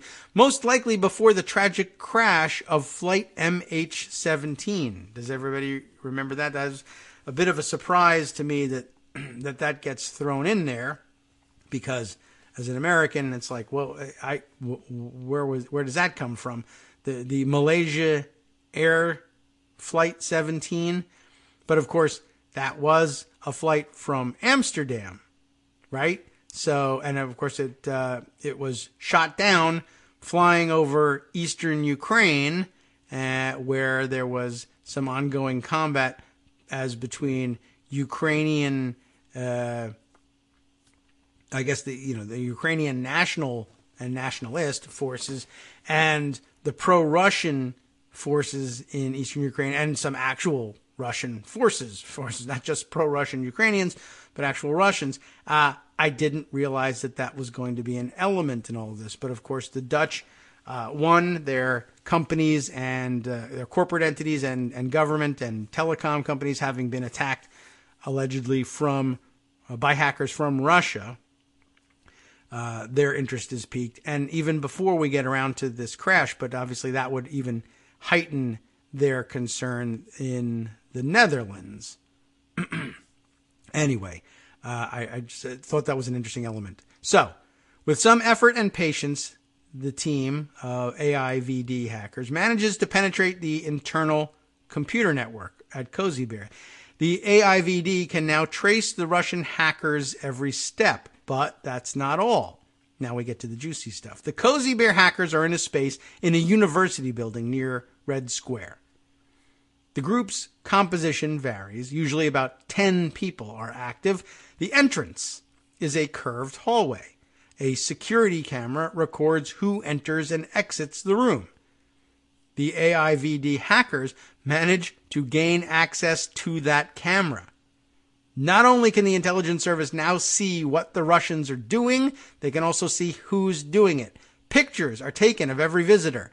In Zoetermeer, these pictures are analyzed and compared to known Russian spies. Again, they've acquired information that will later prove to be vital. The Dutch access to the Russian hackers' network soon pays off. In November, the Russians prepare for an attack on one of their prime targets, the American State Department. By now, they've obtained email addresses and the login credentials of several civil servants. They managed to enter the non-classified part of the computer network. The AIVD and her military counterpart, MIVD, inform the NSA liaison at the American Embassy in The Hague. He immediately alerts the different American intelligence services. What follows is a rare battle between the attackers, who are attempting to further infiltrate the State Department, and its defenders, FBI and NSA teams, with clues and intelligence provided by the Dutch. This battle lasts 24 hours, according to the American media. I'm not sure which American media, but that's what they say. The Russians are extremely aggressive, but do not know they're being spied on. Thanks to the Dutch spies, the NSA and FBI are able to counter the enemy with enormous speed. The Dutch intel is so crucial that the NSA opens a direct line with Zoetermeer to get the information to the United States as soon as possible. Using so-called command and control servers, digital command centers, the Russians attempt to establish a connection to the malware in the department in order to request and transfer information. The Americans, having been told by the Dutch where the servers are, repeatedly and swiftly cut off access to these servers, followed each time by another attempt by the Russians. It goes back and forth like this for 24 hours. Afterwards, sources tell CNN that this was, quote, the worst hack attack ever on the American government. The department has to cut off access to the email system for a whole weekend in order to upgrade the security. In other words, the email security of the State Department is directly compromised by Russian hackers, and at which point you might think it would be, for instance, unorthodox and certainly troublesome, perhaps, under the legal system, but maybe not all that unwise to, let's say, resort to a different email server, maybe even a private email server, for sensitive stuff, even though that was never actually proven to be the case. But it was clearly the case that the State Department had knowledge of the vulnerability of the State Department email systems at some point, because intelligence services were saying we're watching on camera in real time Russian government-sponsored hackers probing around in the State Department email system. But they're email thefts, right? That never apparently, we all theorized about it, but this is just seems to be connecting some additional dots here. If again, I can't speak to the reputation of De Volkskrant here, but hopefully some of the rest of you can. It's very interesting, don't you think? So here at this point, we have this thing being tagged as the worst ever hack attack on the American government. And the State Department has to cut off access to the email system for a whole weekend in order to upgrade the security. Luckily, the NSA was able to find out the means and tactics of their attackers. Deputy Director of the NSA, Richard Leggett, states at a discussion forum in Aspen in March of 2017. So we could see how they were changing their methods. He's quoted as saying, "That's very useful information. On the authority of intelligence services, American media write that this was thanks to a Western ally. Eventually, the Americans managed to dispel the Russians from the department." Sounds like this one was written by Little Mario. There was okay. Dispel the Russians. Fine. But not before Russian attackers used their access to send an email to a person in the White House. That is most curious. How does that happen? What is it exactly? This is, in other words, an email doctored up by the hackers to the White House, meant to look like it's coming from someone in the State Department. Now, whoever is the recipient here in the White House, it says here, he thinks he's received an email from the State Department. The email address is similar, and clicks a link in the message. The link opens a website where the White House employee then enters his login credentials, now obtained by the Russians. Classic hacking activity, right? And that is how the Russians infiltrate the White House. They even gain access to the email servers containing the sent and received emails of President Barack Obama, but fail to penetrate the servers that control the message traffic from his personal BlackBerry, which actually holds state secrets, sources tell the New York Times. They do, however, manage to access email traffic with embassies and diplomats, agendas, notes on policy and legislation. And again, it's the Dutch intelligence services who alert the Americans about this. Access to Cozy Bear turns out to be a gold mine for the Dutch hackers. You would think, right? It certainly sounds like it. For years, it supplies them with valuable intelligence about targets, methods, and the interests of the highest-ranking officials of the Russian security service. From the pictures taken of visitors, the AIVD deduces that the hacker group is led by Russia's external intelligence agency, SVR. And there's reason in the AIVD writes in its annual report about 2014 that many Russian government officials, including President Putin, use secret services to obtain information. Recently, the head of the AIVD, Rob Berthely, said on the Dutch TV program College Tour that there is no question that the Kremlin is behind the Russian hacking activities. Of course, we say things like that or see things like that reported here in the United States, and people are skeptical. Well, what do you mean, no question? Are you just saying that? You want everybody to believe it's the Kremlin? Again, we have... I would think the Dutch intelligence services are a pretty reliable source. I mean, I don't know of any stories in which the Dutch intelligence services have misled us intentionally or otherwise, right? We're telling you, I can see on camera. I know that they're government connected. It's not just a supposition. I see people identifiable as top government officials entering and leaving the building all the time. And I can not only see the traffic on their computers and know what they're doing, I can see them at their terminals doing it. That's pretty solid information. The Americans, the article continues, were taken completely by surprise by the Russian aggression. says Chris Painter in Washington. For years, Painter was responsible for America's cyber policy. He resigned last August. We'd never expected that the Russians would do this, attacking our vital infrastructure and undermining our democracy. The American intelligence services were unprepared for that, he says. That is one of the reasons the Dutch access is so appreciated. The Americans even sent cake and flowers. Now, those are cake and the word flowers enclosed in scare quotes for some reason, but I'm not sure why. It sounds like it could be literally true. Sent cake and flowers to Zoetermeer, sources tell. And not just that, intelligence is a commodity. It can be traded.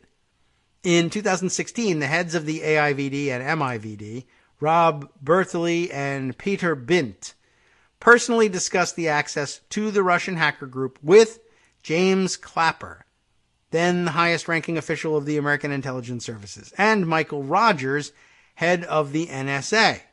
Now, again, Clapper, especially in the initial stages of this Trump-Russia story, where I was still skeptical, like, gosh, this just sounds like old-timey Cold War crap. I don't know if, and it's so outrageous, it's hard to believe.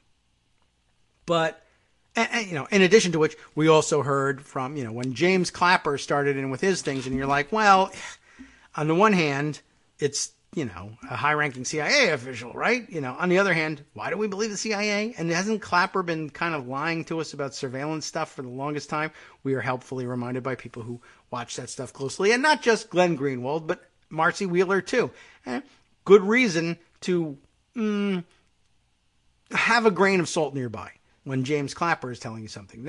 And, of course, he didn't bother or couldn't tell us exactly why we were to believe him. He was just going to rest on his authority as CIA director and, take it from there. Take it or leave it. You don't have to listen to me, but I am in a position to know these things. And now we finally know how it came to him. In return, back to the article, the Dutch are given knowledge, technology, and intelligence. According to one American source in late 2015, the NSA hackers managed to penetrate the mobile devices of several high-ranking Russian intelligence officers. Yes, we do it too. Yeah, both sides. Okay, fine. They learn that right before the hacking attack, the Russians searched the internet for any news about the oncoming attack. Interesting. I guess the subject of the attack. According to the Americans, this indirectly proves that the Russian government is involved in the hacks. Russian government computers, right before the launching of an attack, searching around to see, and we can see that traffic, searching around to see, I guess, if the coast is clear for the launch of their next attack. Another source says it's highly likely that in return for the intelligence, the Dutch were given access to this specific American information. Whether any intelligence about MH17, the flight that was shot down over Ukraine, was exchanged is unknown. There's a long aftermath, as they say, to the Russian attacks, particularly the attack on the Democratic Party. Moreover, the FBI investigation into the Russian interference adds a political dimension. After her defeat in November of 2016, Clinton will say that the controversy about her leaked emails are what cost her the presidency. President-elect Donald Trump categorically refuses to explicitly acknowledge the Russian interference. It would tarnish the gleam of his electoral victory. He has also frequently praised Russia and President Putin in particular. This is one of the reasons the American intelligence services eagerly leak information, to prove that the Russians did, in fact, interfere with the elections, and that is why intelligence services have told American media about the amazing access of a, quote, Western ally. This has led to anger in Zoetermeer and The Hague. Some Dutchmen even feel betrayed. It's absolutely not done to reveal the methods of a friendly intelligence service, especially if you're benefiting from their intelligence. But no matter how vehemently the heads of the AIVD and MIVD express their displeasure, they don't feel understood by the Americans. It's made the AIVD and MIVD a lot more cautious when it comes to sharing intelligence. They've become increasingly suspicious since Trump was elected president. The AIVD hackers are no longer in Cozy Bear's computer network, so I guess no danger there. The Dutch espionage lasted between 1 and 2.5 years. Hacker groups frequently changed their methods, and even a different firewall can cut off access. You can see how that might happen pretty easily. Hacker groups, let's say, in addition to changing their methods and protections, right?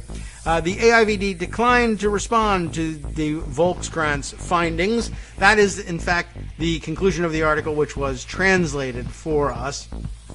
Thank you to, it says here, not for us, but for all our consumption, Lisa Negrin. No idea how I'm pronouncing that one, correctly or incorrectly. Amazing story. I would love to see it taken up from an English point of view from the start, maybe later. Hi, it's me, David Waldman, your host for Kagro in the Morning, interrupting this little break to say thanks so much to all of you who are contributing supporters of Kagro in the Morning. Thousands of you are downloading the show each day, but fewer than 1 in 25 regular listeners are donating to help keep us on the air. For the money you'd spend on a single 3-minute iTunes song, we bring you 2 hours of great news and entertainment every day, 5 days a week. Patreon.com, Patreon.com makes it easy. You can find us there by searching Kagro X or David Waldman or Kagro in the Morning or even Daily Coast Radio in their search box, and you'll be right where you need to be to make easy, recurring monthly contributions to support our show. Once again, thanks so much for your support.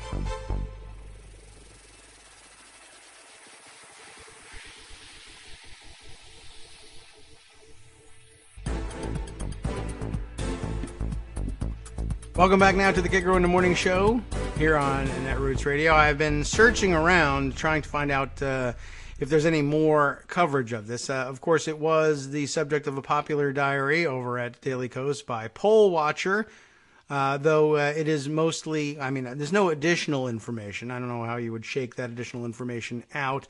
Mostly relying on quotes from the story. So that we just read, so no additional information. It originally, I guess, came to my attention from a Natasha Bertrand tweet who had written about the article. This is incredible. Not only did the Dutch hack into Cozy Bear's network, they also hacked the security cameras outside the building that the Russian hackers worked in, allowing them to be identified and compared to known Russian spies. That's the big takeaway in terms of sources and methods here. But like I said, it was actually a little bit confusing to read a translated article as opposed to one written in English from the beginning and by a native speaker or near native speaker. Anyway, that would be fine. By the way, admirable job.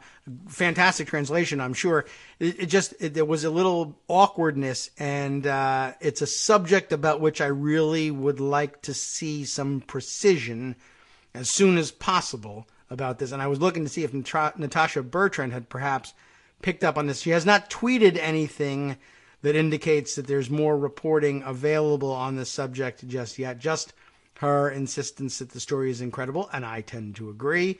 So fingers crossed that we'll get some clarification on that very important seeming story in the near future. If that checks out, I think that's going to do a lot to provide the building blocks that we really need for us to understand here in America exactly what happened and how we know it is what happened. It's the missing part in all of this. We've been assured by those who are in a position to know that they do know that there was Russian government-directed interference to blame for all of this and that it's provable.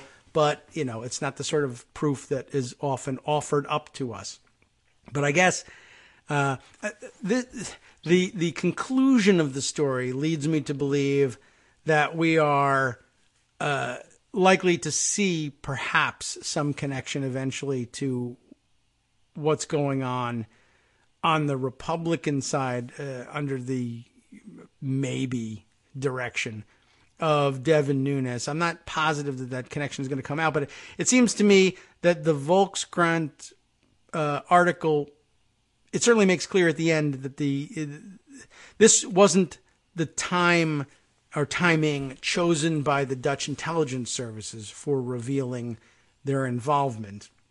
And they are annoyed with American intelligence sources who surely, were trying somewhat to be careful about planting the seeds, but they were meeting up with clear skepticism and warranted skepticism from the press and others about exactly how the connection to the Russian government and Russian hackers in general, whether they work directly for the government or are freelancing on behalf of the government, or what is the government of Russia in the first place anyway, considering how much of the unofficial governance is done on behalf of oligarchs / mobsters and their people in their employ.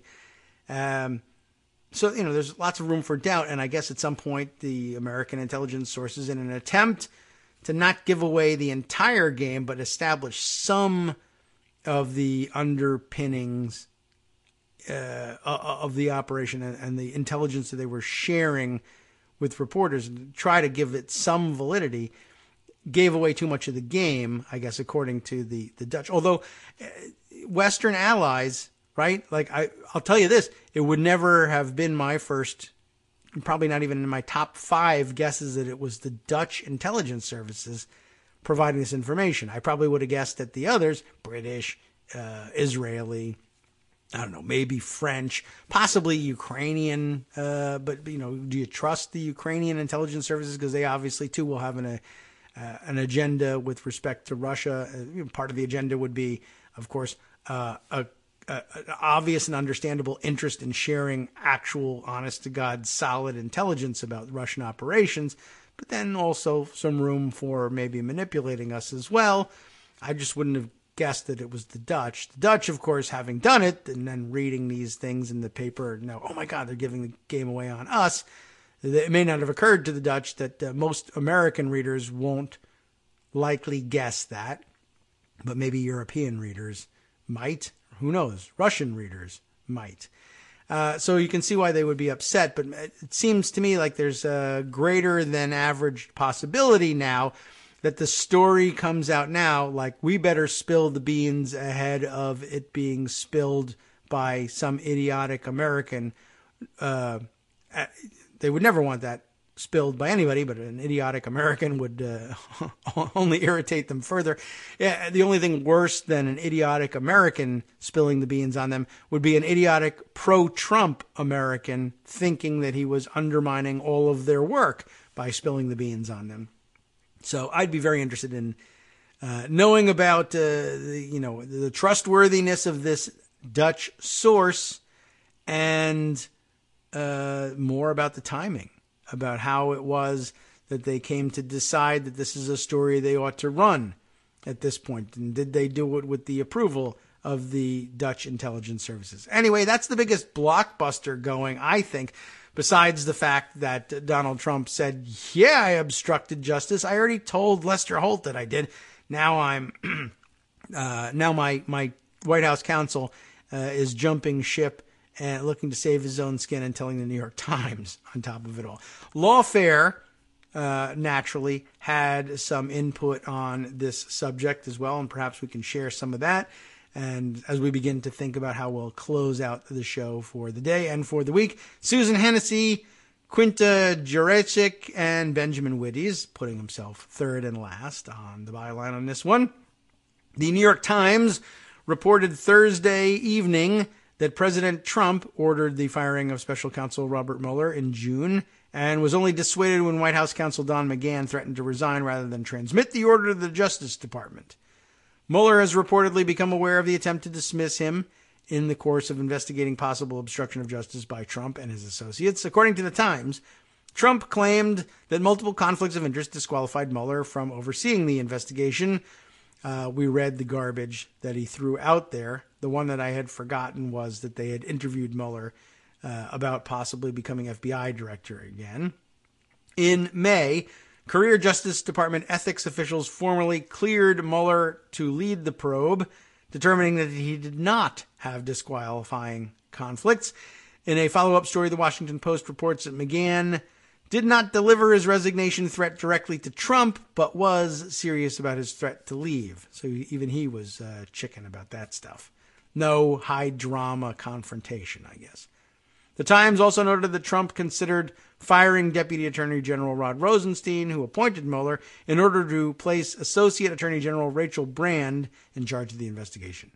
At the time Trump ordered Mueller's firing, he was still represented by his longtime lawyer Mark Kasowitz, who took an adversarial approach to the Russia investigation. Reportedly, his new counsel, Ty Cobb, has convinced the president that it's better to cooperate.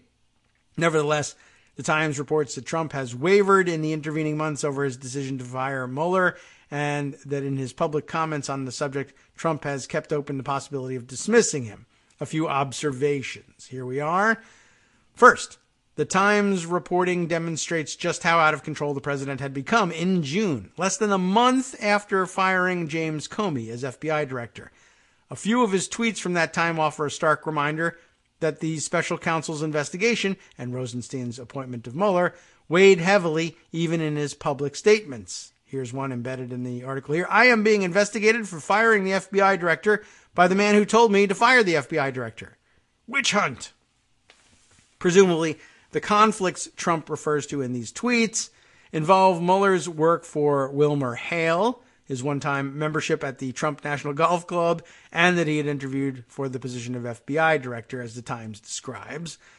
Meanwhile, Newsmax CEO and Trump confidant Chris Ruddy, he's in this again, made headlines that same month when he told PBS NewsHour's Judy Woodruff that the president was considering firing Mueller, a possibility about which Ruddy voiced concern. Ruddy's comments sparked an apparent backlash among congressional Republicans who voiced support for Mueller. In the wake of the Ruddy interview, a bipartisan group of senators introduced two pieces of legislation that would establish institutional protections against the special counsel's firing. Neither bill has yet proceeded to the Senate floor. For its part, the White House issued a statement claiming that Ruddy had not spoken to the president about the subject of firing Mueller, but did not deny the substance of Ruddy's comments.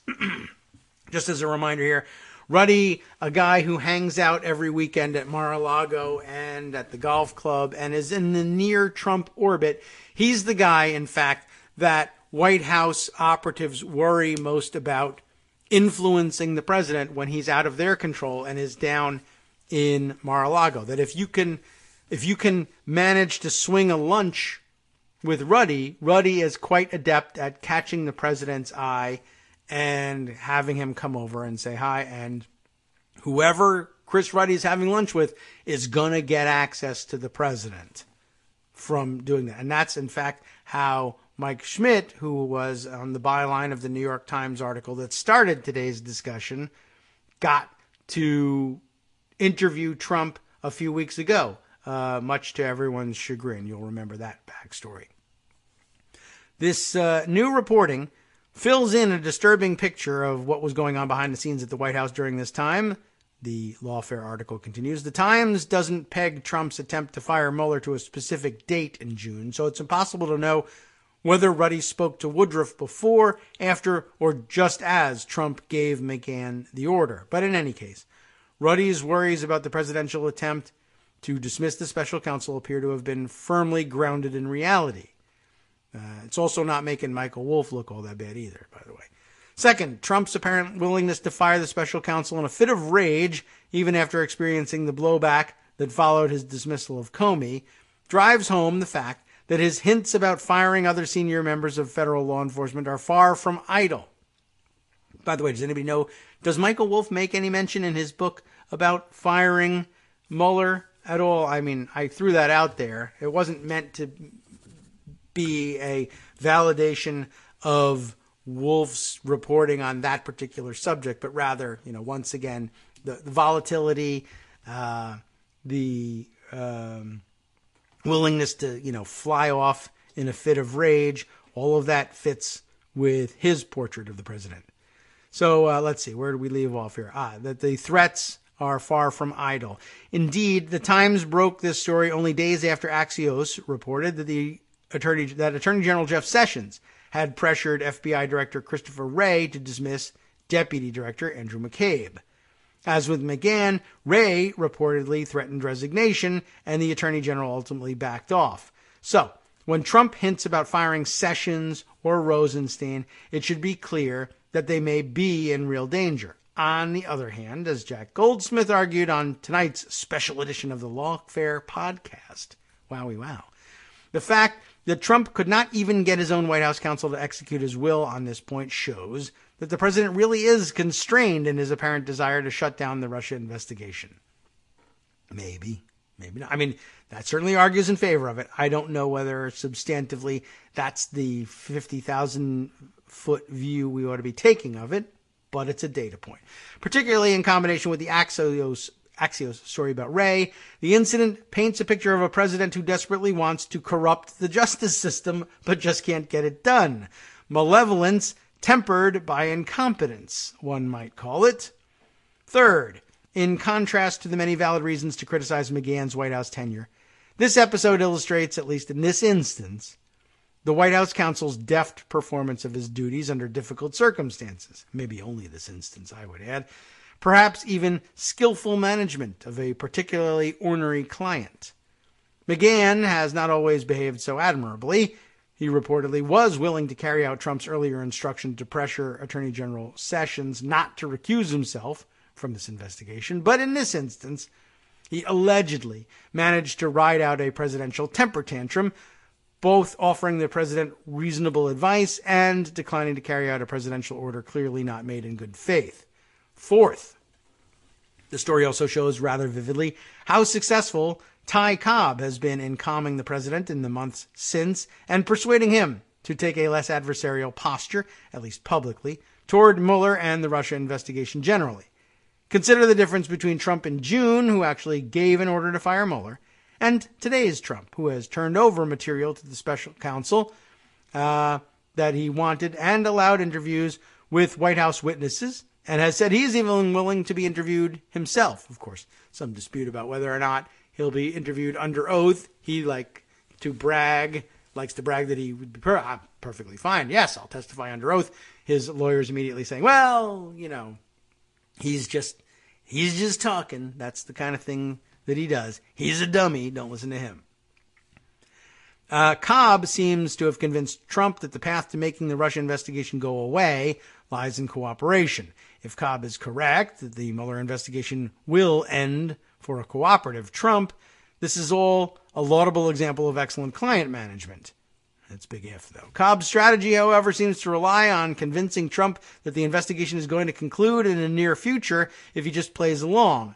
If Cobb is wrong on this point and the investigation isn't, in fact, close to wrapping up, then he may have simply deferred the June explosion to the date when Trump realizes that the end is not in sight. Thursday night's story just shows that this explosion, whenever it happens, can be pretty big. Finally, congressional response thus far has tended to bolster the special counsel. Republican Senators Orrin Hatch and Jim Lankford tweeted vague support for non-interference by the White House, while Democrats Richard Blumenthal and Mark Warner were quick to declare that Mueller's firing would cross a red line and endorsed bills designed to protect the special counsel's investigation. In the end, the key constraint on the president's ability to fire Mueller is the willingness of other actors to use their power to push back. As McGahn's handling of the June episode shows, signaling a willingness to do so, particularly when done by Republicans, is a key deterrent. Okay. All good points, and mostly maybe true. I guess I just want to say here that there is this other hint contained in the New York Times reporting and picked up on by several other observers that it might not necessarily be due entirely to the willingness of White House officials to push back, to, as they say here, use their power to push back by saying, I'm not going to do it, or I'll quit before I do that. Because apparently McGahn doesn't say that to Trump. Instead, the play is characterized differently in parallel in the New York Times. Both, I use my power to push back, and I might just walk around for a little while. And Trump will walk around for a little while, and he might cool off and change his mind, or he might just forget. In the middle there might be, he might think, of course I did what he told me. He would assume nothing else, and so he'll continue on his merry way, assuming that the job has been done and be conscious of that, even though it never happened. But the implication seems to be he'll forget about it. And again, I can't tell. I mean, there's some real nuance to it. Do they think he'll literally like blank out and be like, did I do that? I don't even remember doing that. When he testifies under oath and he's been deposed in civil suits in the past, he simply says he doesn't recall a lot of the things that would otherwise be incriminating. And I assumed, especially in his sharper days, that was simply him knowing that, well, if I testify I don't recall it, they can't prove that I actually do recall it, so it'll cast some doubt. So I'll just say, yeah, I don't remember that. I don't recall that. That doesn't make it, no, I don't remember doing that, even though he very well does remember doing that. And some of these taped depositions I've seen, his demeanor in denying that he recalls those things suggests that, yes, he does. He simply knows that if he gives this rote answer, it stymies his opposition, legally speaking. They can cast doubts, but they can't prove. And so it just becomes a stock response from, I don't recall that. I have no recollection of that. Oh, you don't remember doing that? Can you read this transcript? Does that refresh your memory? No, it doesn't. And, there's nothing you can do. The guy says it doesn't. On the other hand, it's possible that even then he really did have such a bad memory. How do we know he has such a bad memory? Because he says he's got a great memory. That's really all it takes when you're dealing with Donald Trump. But, of course, it requires a little bit more in a court of law. But these days, I have reason to believe that he might really not remember. I mean, I think he's just mentally deteriorating. So it's probably a mix of, well, I know if I say I don't recall it, that causes problems and ends that avenue of inquiry, at least immediately. Lawyers don't tend to continue to press and insist that you really do recall it and that you're lying, that they let that just stand as an implication. But he may really not know, and it's hard to tell. And that's a constitutional crisis, as I mentioned, all by itself. Let's see. There are a few other things that really do need to be entered onto the record, some of which will simply have to wait. But I want to at least point this out. The Daily Beast has a story here. I'll just mention it so that you know it happened. Lachlan Marquet and Sam Stein have the report on yet another 20-something bonehead, inexperienced loser with no reason to be there, appointed to high office in the Trump administration. The headline here is 20-something Eagle Scout hired for top Trump post. Hey, I have no objection to hiring Eagle Scouts, but I guess that's his top qualification. And on his resume, he's young enough that it's still on his resume that leadership experience includes his Eagle Scout rank, which is true.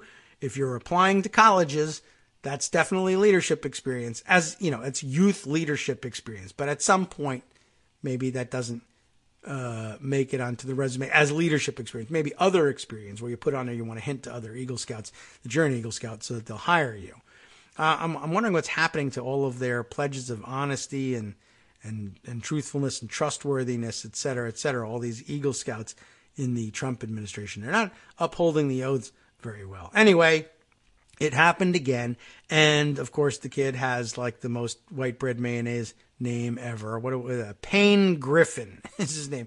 I love it. Now the kids are running around. It's, people that run around with two surnames all the time. This kid is running around with two trendy, millennial names. Payne Griffin, Deputy Chief of Staff, U.S. Trade Representative's Office.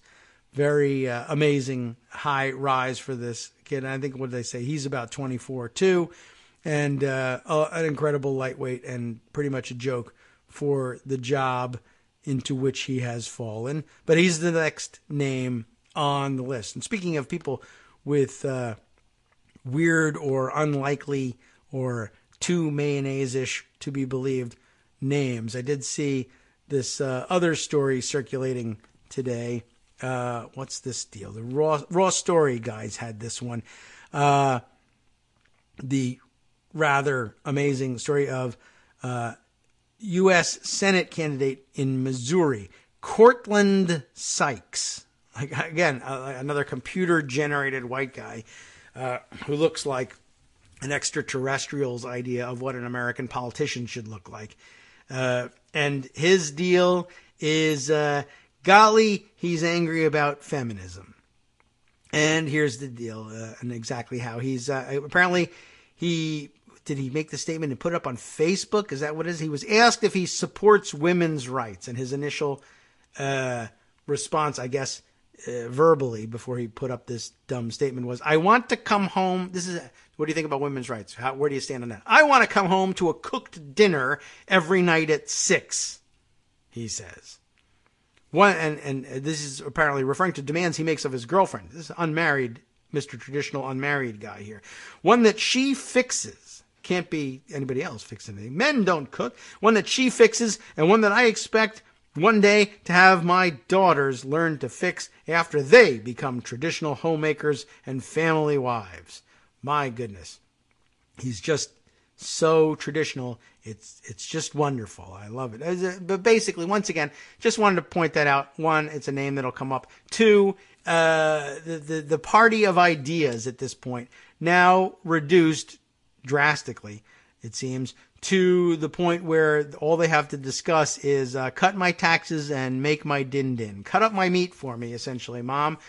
When does Sykes stop breastfeeding is a good question we got to figure out for this guy. It's amazing just how far they've fallen, I guess. I had every intention, of course, of bringing you another piece here. I guess maybe we'll hold for next week. I'm not afraid of it exactly, Eric. I'm talking to you, Eric Postman, who sent me another recorded submission, and I should have made room for it. It makes a great Friday thing. It's Friday. It's late night, like the equivalent of late night on Cinemax here.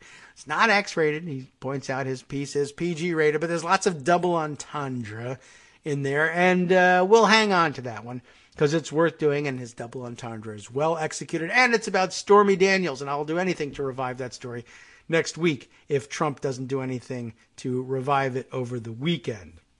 Anyway, like I said, time to go. Any other super speed round things that we really have to bring to your attention that you might otherwise have missed? Oh, yes. Well, one piece in Politico that we'll summarize very quickly this way. Judge seems open to emoluments suit against Trump. A Maryland federal judge signals he's not persuaded by a New York colleague's decision tossing out a parallel case. Josh Gerstein reporting on this one. We'll give you the lead before we play our music and make our exit. President Donald Trump managed to defeat the first lawsuit challenging his receipt of business profits while in office, but knocking out the second case over his alleged violations of the Constitution's emoluments clauses may not be so easy. As a day-long hearing on that second suit kicked off in a Maryland courtroom Thursday, U.S. District Court Judge Peter Messate, no idea about his pronunciation, repeatedly indicated he wasn't persuaded by aspects of a ruling a fellow judge in New York City issued last month, dismissing a high-profile case over Trump's refusal to divest his business holdings. The judge said he thought U.S. District Court George Daniels was too quick to cast aside arguments that competitors to Trump's businesses have legal standing to challenge benefits he's receiving from his hotels, buildings, and other ventures.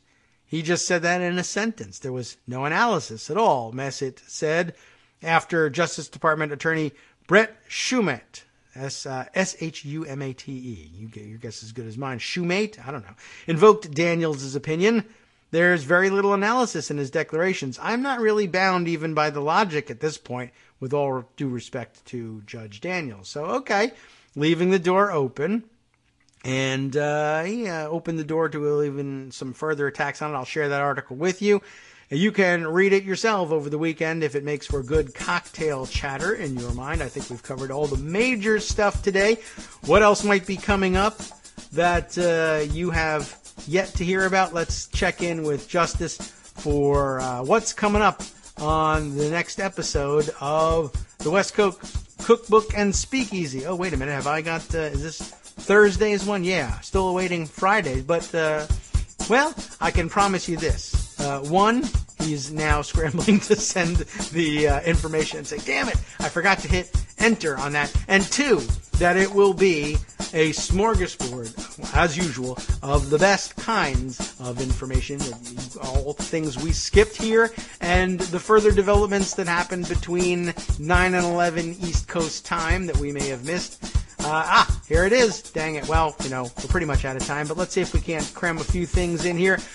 Trump surrogate Michael Caputo is just a shameless quack who will say anything for shock value. Let's find out exactly what gets said on the program following it, and then following up with more. Trump thinks it's a demotion to reassign the director of the National Park Service, who was responsible for the photos of the sparsely attended inaugural, to now head Yosemite National Park. Yeah, what a sob story that's going to be. 15 Kentuckians sue Trump for cruelly blocking them from seeing their doctor, and there was always only one woman at Trump's Davos dinner. From Daily Kos Radio. Oh, I'm sorry, always. Just one.